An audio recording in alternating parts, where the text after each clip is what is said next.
I'm going to tell you how to get Elon Musk's attention on Twitter, but there's a catch. You're gonna have to crash your, brand new Tesla at the park cart about 60 miles an hour or so. And now here's that guy who actually did it. Now, I personally don't recommend it.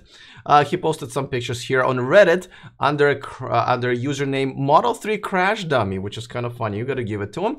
So he posted this picture saying, hey, he crashed into a park cart 60 miles an hour, which, by the way, I'm still not really sure how you do that. But nevertheless, it got completely totaled, as you can see.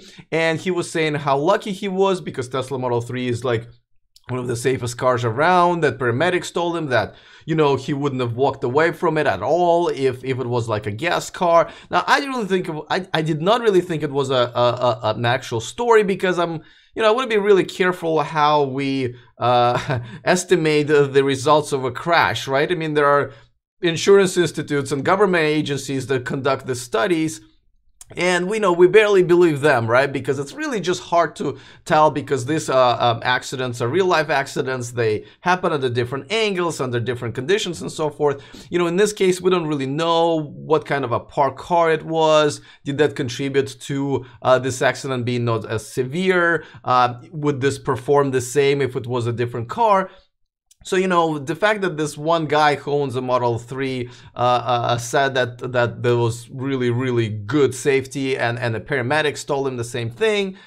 I know they see a good number of crashes, but still, I did not think that this was a Model 3 safety story. I would rather wait for an actual a test of this car. But nevertheless, I didn't really want to cover it until Elon Musk butted in, right? And by the way, so this guy said that he only kind of, I guess, twisted his ankle, hitting it on an acceleration panel. But he also said him and I think his passenger got caught on a shattered screen. And here's a full, I photoshopped this picture as much as I could so you guys can see the actual damage to the screen. It's a little hard to see because the sunshine, I guess, is kind of killing that picture. But as you can see, that it kind of shattered, and I guess it cut the hand, I believe, of the passenger in the car. So now Elon Musk replied to the post that Teslarati, the online Teslarati.com, the online magazine, posted, replying to them, saying that they're going to add the software feature to open the glove box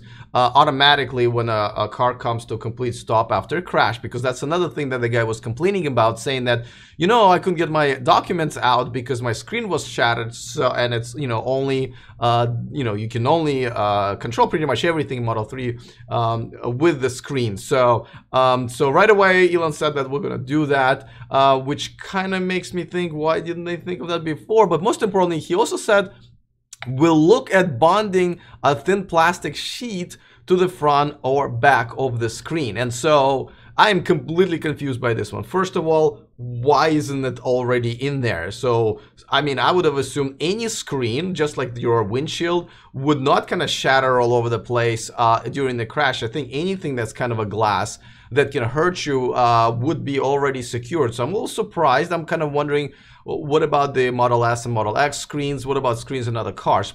Anyway, so that was kind of weird. Also not really sure why bonding it on the back of the screen. Well, I'm assuming it's not on the back of the screen. He made like the back on the top layer. I'm assuming that shatters.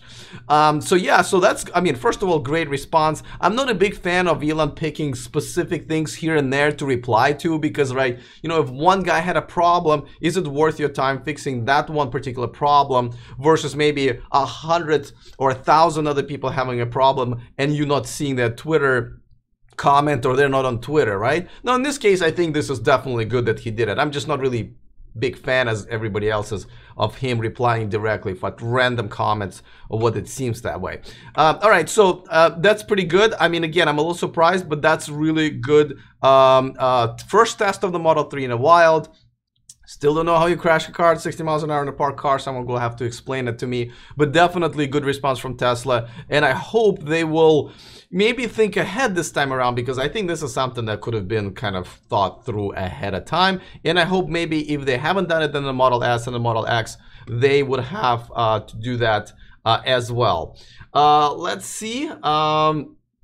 Comments on the lack of Model 3 controls, says Paul Digney in the chat room. It is probably cheaper to have no buttons and just means someday it will allow that voice control of everything. Yes, Elon Musk actually was moving away from buttons. He said that, you know, he'll try to get everything controlled by the voice in the Model 3 and another model, so that's true. But nevertheless, in this case, there are some things that just need not so much buttons necessarily. I mean, yes, buttons, but you know, in the case of a crash, just like they were having, you know, uncovered that the back doors do not have an automatic release, which is also a safety issue that I hope they can fix. All right, guys. Oh, by the way, another Model 3 news, which is electric.o reporting that apparently the current Tesla owners that literally posted reserved their Model 3s the last few weeks, they have been getting the configuration emails and like literally can get the Model 3 within the next few weeks, which is kind of surprising, right? Because like, you know, there are known owners who had to get up really early, stand in line on the very first day reservations. They're not getting their configuration emails yet, but the people who own a Tesla right now, they can go reserve the Model 3 and have a chance to configure it relatively quickly. It also tells us that it looks like that we're at the last sort of a batch of current owners that are going to be getting a configuration email. It looks like that they either everybody who wanted to buy a current configuration have already done so, and they're going to be moving on to the non-owners. You know, obviously we're going to start back in California, first day reservations and so forth, but that does look like it's already around the corner. So that's, of course, pretty exciting. All right, guys, let me just remind you that this stream and this channel is sponsored by Evanex, the aftermarket accessories for Tesla, and they have even given all of us a discount code specifically for our community. You can find it in the description of this video. Now, let me tell you about the story that was going to be my lead-in story until Elon tweeted. But you can get over $10,000 off in addition to everything else in some parts of this country now. And I'll tell this kind of weird story, right? So Southern California Edison is a power company here in Southern California, and they're running a deal with BMW. Now, BMW is going to give you an extra $10,000 if you buy, not lease, buy their BMW i3, either with extender or not, by the end of April. And the Southern California Edison is also going to throw another $450 in rebate. Now, here in California, we also have $2,500 rebate, and of course, we'll have $7,500 rebate, which BMW is obviously not running out of yet.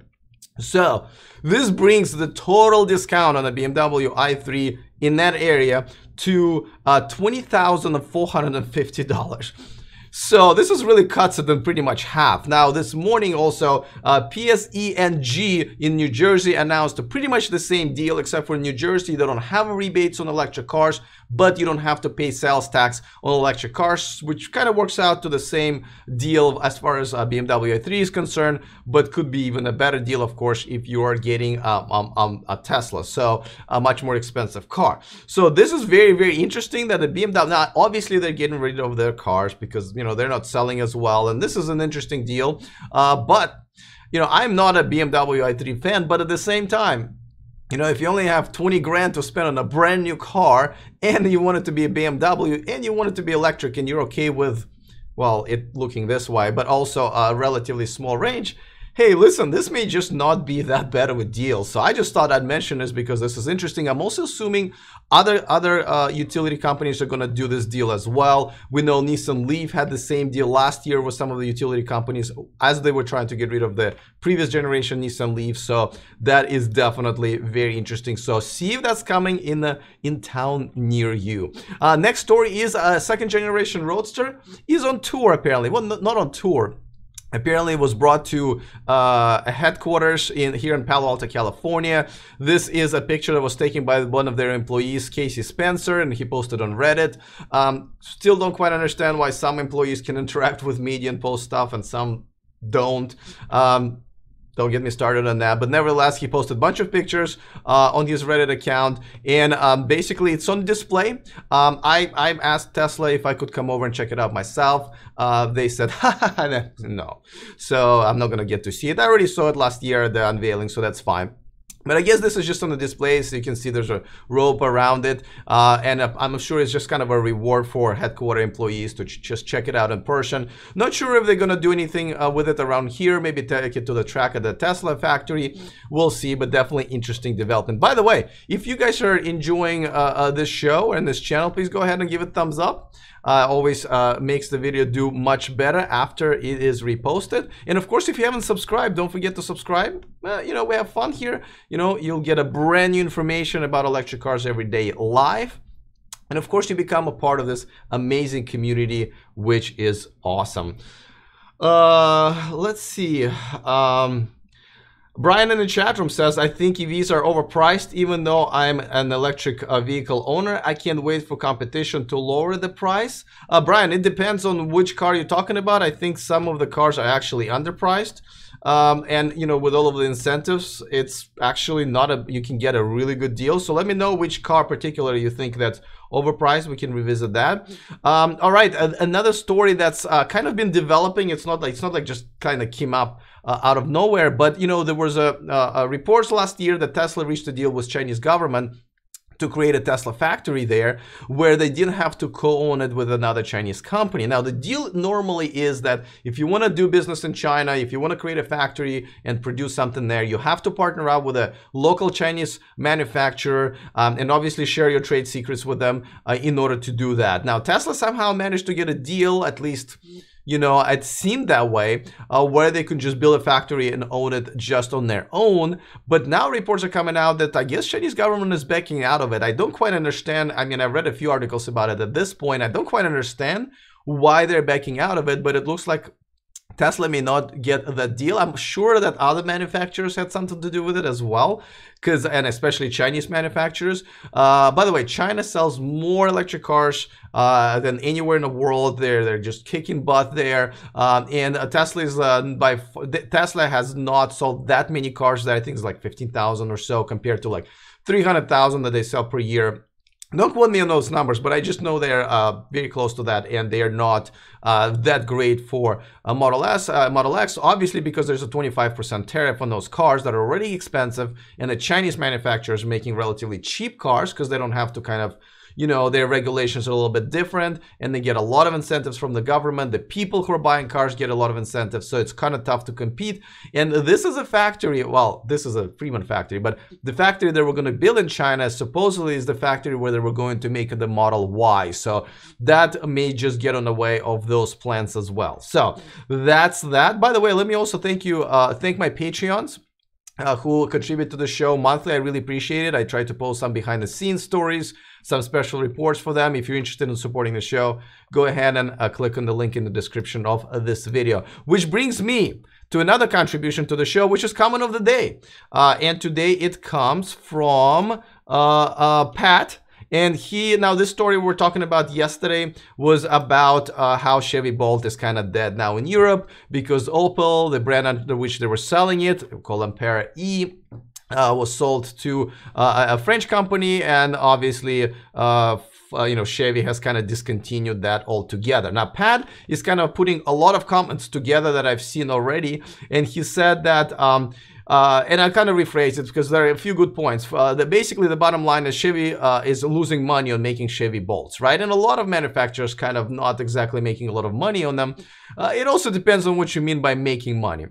Of course, that also attributes to the fact that companies, when they make electric cars, they don't necessarily do it in a big mass production levels. So that obviously increases their cost. And here in the United States, at least they get ZEV credits for it. And even though they're not making money, that way they're making money or at least complying to the regulations with the ZEV credits. But in Europe, there are no ZEV credits, so therefore you just lose money. And I understand that, but at the same time, I still believe that you should be able to do this because you want your product, your electric product, to be on the market. You want to get fans and customers who are buying it. And once you are profitable, because GM can afford to make, you know, a few thousand, you know, electric cars in Europe and lose some money on it. Once the whole thing picks up and you also get to develop the, figure out how to do service, figure out how to better your technology, figure out how to do batteries. So I'm not really buying the fact that, oh, we're losing $9,000 per car, you know, in Europe, so we don't want to do this. You know, this is called business. You have to invest. A lot of times you sell at loss to get ahead. So I'm not really, I understand what Pat was saying, and he's absolutely right. But nevertheless, I'm just still not buying it. I think they should have still went ahead and continue selling that car or a version of it in Europe so they can grab their share of the market, because that's going to be taken by the other cars, by other manufacturers, of course.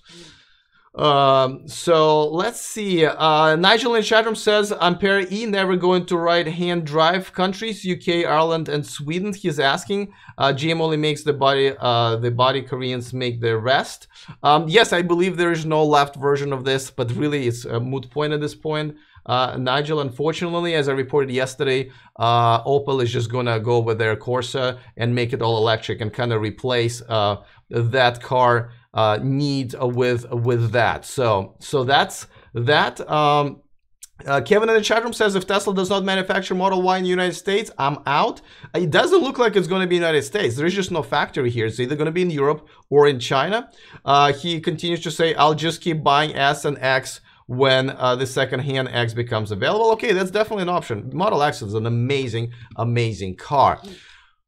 There's a lot of news that we covered today, guys. Tomorrow, I'm sure there will be a couple more, and don't forget on Sunday we're just gonna hang out for a couple of hours, even sometimes.